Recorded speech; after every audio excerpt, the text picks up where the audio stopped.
Mr. Speaker, on October 1st, 2020, the United Nations, UN, observed the 30th anniversary of the International Day of Older Persons. This year's theme is pandemics. Do they change how we address age and aging? The UN reported that globally there were 703 million persons aged 65 or over in 2019. And over the next 3 decades, the number of older persons worldwide is projected to double than more than 1.5 billion persons in 2050. In 2016, the Department of Statistics reported that out of Bermuda's total population,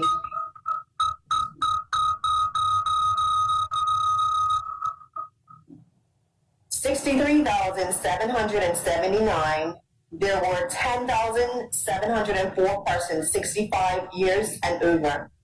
This number continues to grow, especially due in part to the growing baby boomer demographic, improvements in healthcare, vital nutrition, and advances in medicine.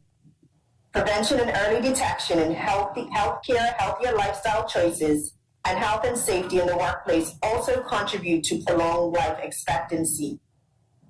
Mr. Speaker, the COVID pandemic that is sweeping the world will continue to change the way we live in Bermuda until we can see the light at the end of the tunnel.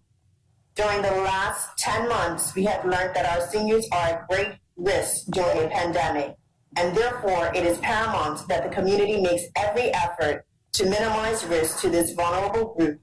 We have also learned that we must include in our strategic planning for pandemics consideration for isolation and care of our seniors. There is much that is not known still about COVID and pandemics in general, but we must not let that fear overtake us. We must instead focus on what we do know, and we also know the actions that we take and the care and compassion and respect we must show, especially as it relates to our seniors. Mr. Speaker, while some seniors in Bermuda are quite wisely self-isolating and others are keeping a healthy distance from the community, in the difficult months ahead, it is important that we make every effort to ensure that even though they are in isolation, our seniors do not feel isolated from society.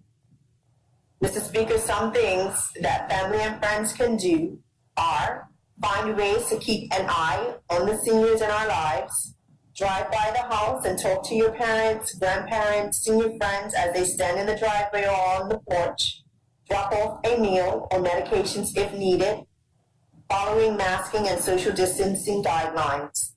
Use technology to communicate through video, text, or simply pick up the phone and call them. Make sure they're getting appropriate medical care and that they continue to go to their healthcare providers for chronic conditions and health screenings, and ensure that they have their appropriate medications. Urge seniors to stay active and engaged. The adage that says it takes a village applies to all of us as we deal with COVID. Working together, we can provide the best care to each other, especially our seniors. Mr. Speaker, you will be aware that the Ministry of Social Development and Seniors is a new ministry. In closing, I take this opportunity to advise that the ministry's headquarters is located on the ground floor of the Government Administration Building at 30 Parliament Street, Hamilton.